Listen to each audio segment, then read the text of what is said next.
EventNewsDXB. You're listening to the EventNewsDXB podcast, your behind-the-scenes look into the world of events in Dubai, the UAE and the MENA region. I'm Ian Carlos, and each week I'll bring you the behind-the-scenes, inside stories from the people shaping one of the world's most dynamic event markets. This week, we're joined by a true innovator in the world of experiential marketing, Rudi Buchner. Rudi is the founder of Three Monkeys, a creative agency probably best known for their work delivering virtual events during the pandemic. In his own words, Rudi's goal is simple: to find technical solutions to make concepts become reality. A Dubai resident since 2008, Rudi brings a unique perspective on how events can go beyond the ordinary to truly connect with audiences. Rudi, welcome to the podcast. Hey Ian, pleasure being here. I'm going to do what we do with all the guests with the initial question, and that's pretty much start at the beginning. How did you get into the event industry? Well, I was a 10-year-old guy in a rural town in Bavaria, Germany, and I was acquired by the local TV station as a cable hand. I mean, think about that right now. Outrageous, right?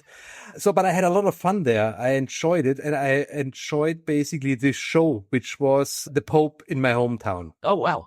And I was just totally fascinated by what happened there in the dynamics between the stage and the audience, and I was hooked. That's that. So then fast forward a little bit there from the age of 10. How did you end up in Dubai? Well, I was sitting in a very, very boring control room in an exhibition center in Germany, doing some video work there. And I had a conversation with my now business partner, Mark Mikola, and he was kind of, hey, I'm looking for a tech director for a new company in Dubai. How about you come? Well, I came.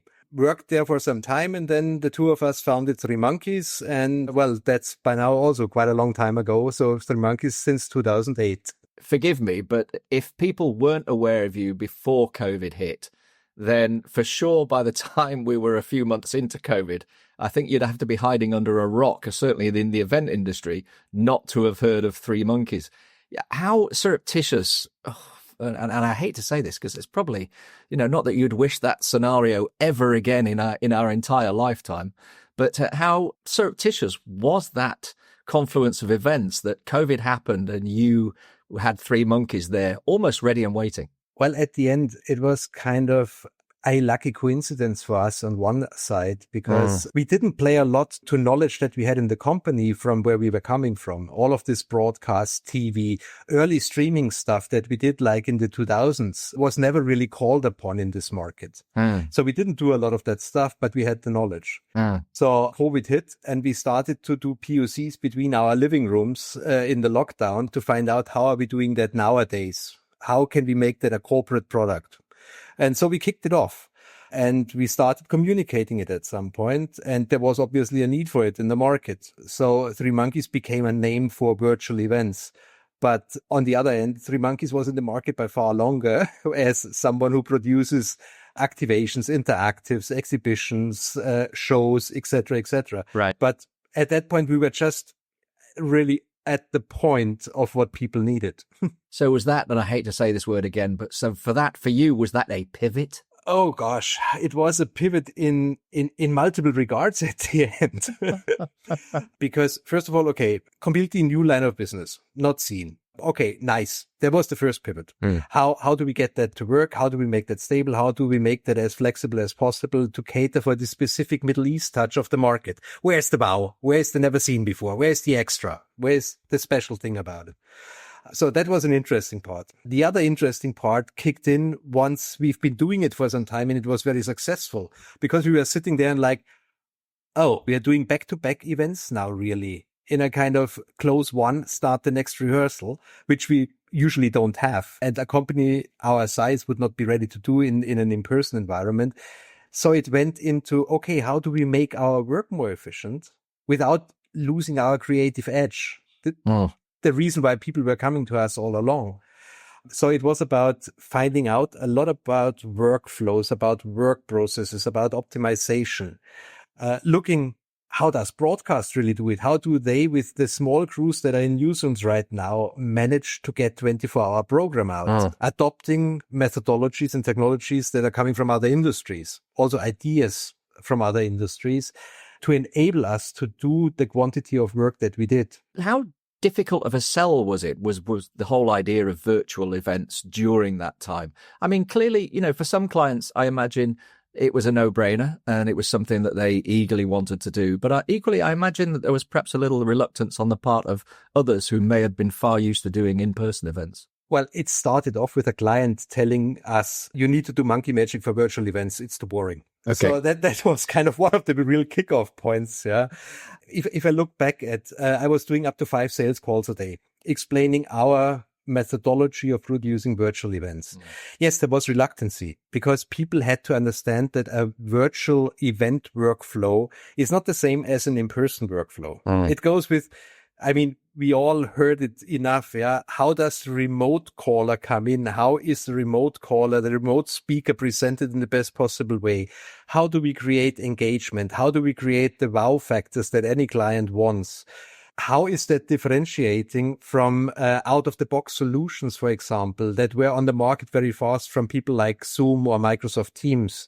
What's the special thing about it? Why would we go to a company called Remonkeys providing a control room in Dubai? And we implemented things before Teams or Zoom even thought about it. We had AI-based closed captioning, human-based closed captioning. We had Simtrans integrations in-house via DLC helping us out, as well as remote Simtrans. We did ASL integration in our programs. So we did a lot of stuff basically that is now a standard in what we know as Teams. And that was the actual edge. That was also a selling point for many people to see, okay, we can add a additional value to this program and we can make that. And that was the breaking point at the end. People understanding that we are producing actually a corporate TV program here for them. I was just going to pick up on that because my background is actually broadcast television as well. And I think, you mentioned a very salient point at the beginning that designing a virtual event is very different to designing an in-person event. And for me, the similarities between any type of broadcast event are enormous. Almost duplicated. Was that the kind of approach that you took? That definitely was the approach. So we were looking at, okay, how do I get a TV show running and being exciting for the audience? Because our corporate program there is nothing else than a TV show. Yeah. We are just not utilizing all the big expensive tech that a TV broadcaster might have available. But okay, then BBC started using Skype many years ago. So forget about it. It's the same stuff. Yeah. Adopting the methodology of getting a story-centric approach into a TV show and make it interesting for the audience. Don't overwhelm. Don't make it too content heavy. Don't make it too hard for people to follow. Make it interesting, make it informative, kick the key messages out. And there comes the point again, that discussions about what's the key messages that we need to transport in the broadcast is by far more intense on a virtual event than it is for an in-person event, because there people rely much more also on this, wow, what's going on around me? Oh, big screen, big audio and all of that, than what you can put on a 2-dimensional screen, which it is at the end where you have your audience. How difficult was it in terms of the people that you were actually, not going to say running events, but there were the speakers and the people that you were doing the events for? Because obviously in broadcast television, everybody, that's their job. That's what they do. When you've got hosts on stage and performers on stage, they've done this before. This isn't their first rodeo. But for many companies in particular, we have sometimes some very inexperienced people up there in front of the microphone, in front of the camera. How big of a challenge was that? A big one. How did you get around it? we created this job function, stage manager virtual events. And that kicked off with, we had multiple stages of rehearsals with people. So the first one was purely technical. So do you have a proper microphone? Do you have a proper camera? Do you have a proper light? How can we enhance what you have without making a studio and making it too complicated and too expensive for the purpose?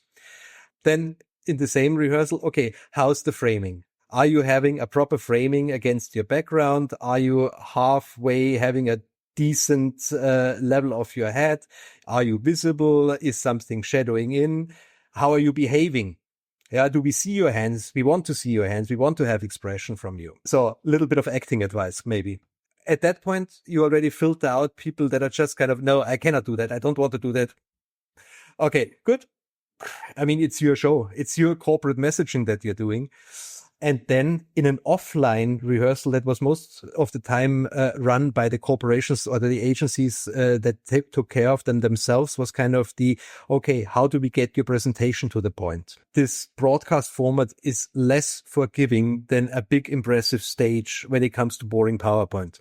I agree. You need to come to the point faster, and you need to make it more compact at the end. Again, sometimes people listened and we had good outcome. Sometimes people just did their 7-point fiber chart graphs and it was maybe not that interesting for the audience. And then the last thing was interaction. So interaction as in how do I come in? How do I get out of this show? So the process that the stage manager would take care of in a real event. And in terms of interview situation or in terms of panel discussions, what's your head orientation to make this entire thing look connected? Also, you're sitting in completely different venues. So a lot of time spent on rehearsing with people. And it was even worse when we started doing green screen, obviously. So we had corporate employees in green screen, and it was always very interesting to get to the point with them at this level.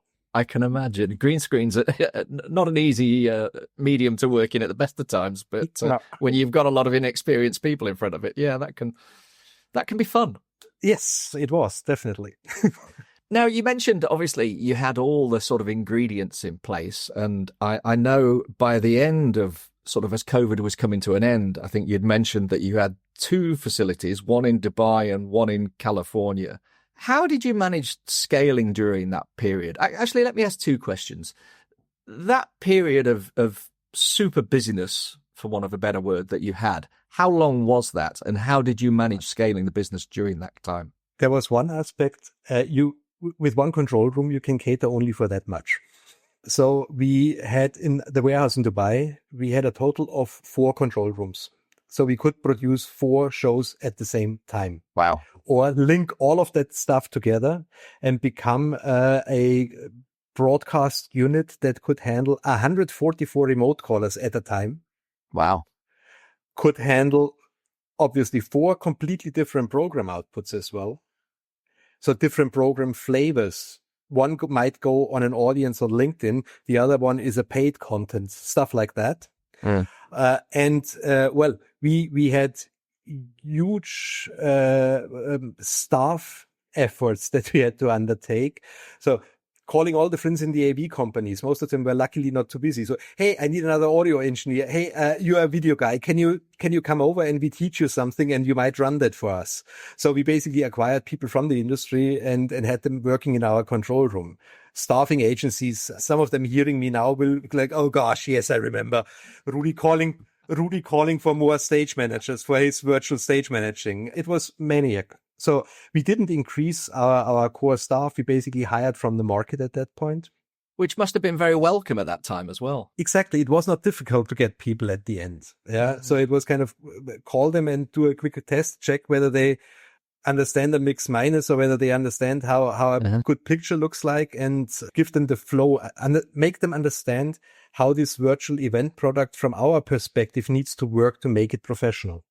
Now, I think, I'm probably not alone in saying that there must have been a fair amount of event professionals looking on during that time with a certain amount of envy, obviously, at how busy you guys were. Was the attitude during that time somewhat of a let's make hay while the sun shines? This COVID probably isn't going to last forever. Obviously, you as a business owner would hope that the viability for virtual events would continue. But I'm sure there must have been a little question mark in there that once in-person events comes back, there would be a dip. So I guess the question is twofold again. How much of an attitude was it, right? You know what? If it takes 24 hours, 7 days a week during this period, that's what we're going to do. And then how did you plan for the eventuality of the return of in-person events? Okay. I mean, there was quite a lot of regulars coming up in this game for us with virtual events. So there was no saying no. Very simple. Did we plan for what's happening after that? Well, retrospectively, we didn't plan enough. We had this thought of, okay, what our control room does, we can put it on wheels. We can break it up in a different way, and we can make that available for hybrid productions. which is what we started doing in 2022. Again, especially for the regulars in UAE, as well as in US, it was a very viable market. What turned out to be a bit of a downside for 3Monkeys was like, we've been in this market doing interactives, activations, exhibitions, show content, plus broadcast. All of a sudden, the market only saw us, oh, that's the virtual monkeys. They are doing this broadcast stuff. So at the end of 2022, I was sitting with Mark Mikola and we were like, okay, we really need to do active acquisition for the other areas now, because we are not recognized in the market anymore for what we've been doing the past 8 years before that. Right. So it took us actually really until last year to get back in all of the market segments that we covered before COVID. So, I mean, as I said, we didn't think about that. It was successful. We were doing it, steam on. And we didn't think people would forget that we are a great company to work with for an exhibition stand doing interactives, but people forgot. I think they were so enamored by what we were doing in the virtual space, clearly. Guess so. So leading on from that, how do you see the industry now? I mean, how much of a drop-off was there on the virtual side of business? And where are we now, would you say, in terms of the event industry and its health? Well, in sum, I think this virtual event phase added a component to the industry that, especially in the Middle East, was not present beforehand. And it makes total sense to have this component because it gives you more reach. It has a sustainability component. It does a lot of things that in-person only event cannot do. If you use it strategically and correct, you are a big enterprise. You have, I don't know how many 10,000 of employees. You do an internal gig. It's a perfect way for internal communication, for example. So there was a learning curve in the industry. But the industry as such, the way we produce events has not changed. It is just another component. What I see is that since COVID, with all this work from home flexibility and with having a tad of an easier life for some time as an event professional, there is a new demand in the employee range, in everyone that I meet on a regular basis. It's the quest for, can we as event professionals have a better work-life balance as well? I mean, everyone is talking about is, where are we?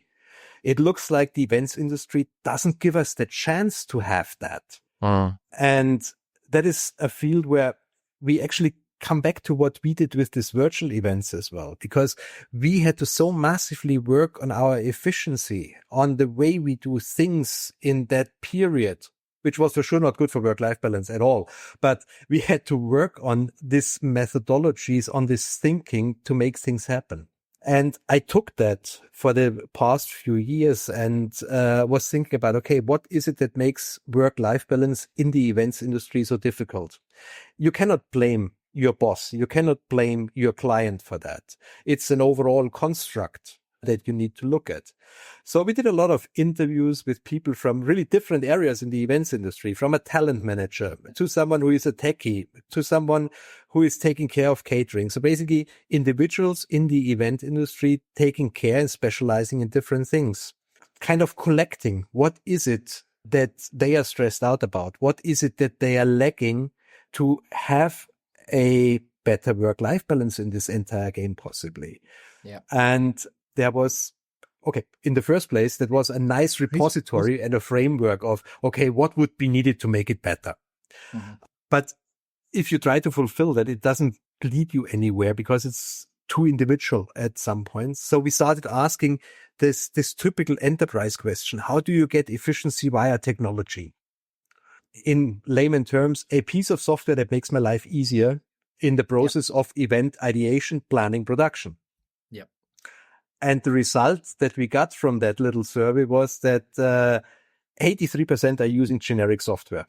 Well, I know we are all dying in Excel and PowerPoint, but most of them are also super unhappy with their software packages. So we concluded that there is no tech support for event people, despite event tech startups booming after COVID. It looks like these products don't hit the industry really. And the base thought behind it is that technology support would possibly create a more efficient way of working. And increased efficiency is good for your work-life balance. But hey, business owner, it's also good for your bottom line because it reduces mistakes and it makes at the end for a better outcome against your customer. Well, and that is when we started working on a little software that's called Snow White, which is claiming elevate efficiency, minimize stress, and is meant to be a event lifecycle tool for the entire lifecycle of an event. Right. Still only existing as a wireframe, nothing to sell here, but it's kind of one of these outcomes of COVID for me personally, because I would never have thought about that before. How much of your time are you spending on that right now? I mean, you mentioned it's still only a wireframe, but is this something that you see as a viable business model? Well, I did the financial model for this product and I think it's viable. So I'm spending approximately, I would say like 50% of my time on Snow White in the moment, especially now. So we just started investor communication. So we are officially in the fundraising round. Here we go. 55-year-old German in Dubai, getting co-founder of a startup and trying to get seed money. So yeah, I think it's something that could really, really change the market. It could really change the way people are working events and really do something good for the people working in the industry. And how would that work? I mean, if you're able to tell us, how would that work in actuality? So what is the physical product at the end? The physical product is a web-based software at the end. It's a SaaS product. And every stakeholder of the event, depending on what his role is, has access to all the information about this event, which is one of the key factors. Is information accessible? Is it possibly drowning in some email that I never saw? No, here it is relevant because it's per role and it is accessible at any given point in time, no matter where you are, as long as you have internet. At the same time, that means that all of this data that is generated there creates a wonderful knowledge base. It creates something that is continuous learning and improvement for a company, for an individual. And if we drive that further, we are coming to this wonderful buzzword AI. AI is great. Yeah, I use ChatGPT, I use Copilot 365. It helps me getting texts done. It helps me researching stuff. But that's only the tip of the iceberg when we're talking about AI. What we are talking with Snow White is an AI solution that is sector specific. It's event specific. It's company specific. That means it adopts the way the software is interacting with you because it knows how your company does things. And it can analyze the problems that you are having in your event production as a company. And it can go down up to the individual level where certain user behaviors and information is basically customized towards the individual user. And that is the great target here. That sounds really interesting because, I mean, I know from my experience in events that, as you said, information is key. And in an industry where detail matters so much, information can often get lost or bottlenecked at certain points, can't it? And as much as we like to try and employ the best people in the world, sometimes, ourselves included, we all have our failings. We all miss stuff from time to time. So this sounds like something that could absolutely fill that gap. I'm sure it will fill that gap. It was one of these key outcomes of all these conversations that we had. It's information transparency in all directions. Yeah. It doesn't matter whether I'm in the crew and I'm a techie. I need to have that information. Only relying that my crew chief gives me the information often enough is one of the sources of errors. Yeah. And no disrespect to the crew chief here. So at the end, it is about transparency. It is about accessibility. And it is about drawing right conclusions, having good conclusions from what we did in the past in order to get better in the future. Now, I wanted to ask you this, as somebody who's worked in the broadcast industry as well as the event industry, like myself, I often look at the two industries and I look at my experience in the broadcast industry and I think, yeah, we've got a lot of moving parts, don't we? And I look at the event industry and think, oh my, wow, you've got probably even more moving parts than we do. I think the difference I see is, and please do correct me if your experience is different. My experience has been, certainly in the broadcast industry, that everybody seems to know what they're doing. When I go out into the event field, and it's like herding cats. Maybe I've just been to some very badly run events. Who knows? There's probably a whole host of event managers out there now, right, hurling stuff at the screen. I 100% agree with the statement. I think in the event scenario, you have a couple of factors that in a broadcast environment you don't have. And that is your live audience. Mm-hmm. So you're dealing massively with human beings. Yes. And the second part of the human being is if you're a corporate, if you're an agency, the people who are actually paying you to do the job. I mean, how many great ideas have all of us event professionals heard 5 minutes before the event that need to be implemented? This kind of factor, if the editor-in-chief comes around the corner in the Galleria and says we need to change that quickly, it's similar, but it doesn't have the same impact because here it's the person who's actually paying you to do that job asking you. Which makes for much more possible chaos and moving around like a headless chicken to fix something that needs fixing now. And I mean, now. Yeah. Thank you for that. Yeah. So I just want to go back a little bit. Obviously, the whole topic of well-being is on everybody's lips at the moment, I think, across the globe. And I think it's very encouraging to see more people paying attention to it in our industry. How have you managed your own well-being during this period? I mean, for example, during that whole COVID period where it was just literally 24/7, how do you manage yourself? Well, at the end, it's still my passion. Mm. Yeah. So no matter how much it takes, it's my passion that's behind there. I'm passionate about events. That means I don't feel it that hard, but I can see it on crew. I can see it on employees. And I think the measure really is this wonderful word work management to start with. It is about, okay, you cannot go on and on and on in an indefinite loop. You need to see where do you build in the rest phase? Where do you build in the off time, even possibly during the production of a single event? I mean, it's always this kind of, okay, we event people need to run through for the next 16 hours. Yeah, hold on. There is a work management component that we are missing out on. How could we possibly schedule ourselves? Ourselves better. How do we make our work at the end more bearable by structuring it better? The events industry is still quite brute force. There is not a lot of thinking about how do I make things more efficient. Maybe how can I build faster because I only have 4 hours to rig this LED wall in, but not how to make it more efficient necessarily. Efficient in the context of not only time saving, but also in terms of manpower and resource well-being aspects. In other markets, it's highly regulated. I mean, it's always a pleasure to work in the US and have the union sitting behind you telling you have to go home now. Oh, okay, I go home. Not happening here, obviously. But that as we don't have a one of these hard structures, and I'm not voting for hard structures here at all because it kills part of the creative process at times as well. But having the responsibility within companies to take care of their own and make sure, okay, if I can foresee it's a 16-hour shift, please, there must be a chance that we double crew or at least 1.5 crew to give people a bit of a rest in a sequence. It's about simple things, especially in the on-site work. Where's the lunch break? Where is the bio break for the front of house staff during the event? Stuff like that. If you start thinking about it, it's very, very small steps to start with, but they have an impact. Yeah, a happy crew is a well-fed crew. Indeed. Before we wrap up, Rudi, I've been asking all my guests this. I'm a bit of a music fan. I think most of us are. What's on your turntable right now? What do you listen to? Motorhead.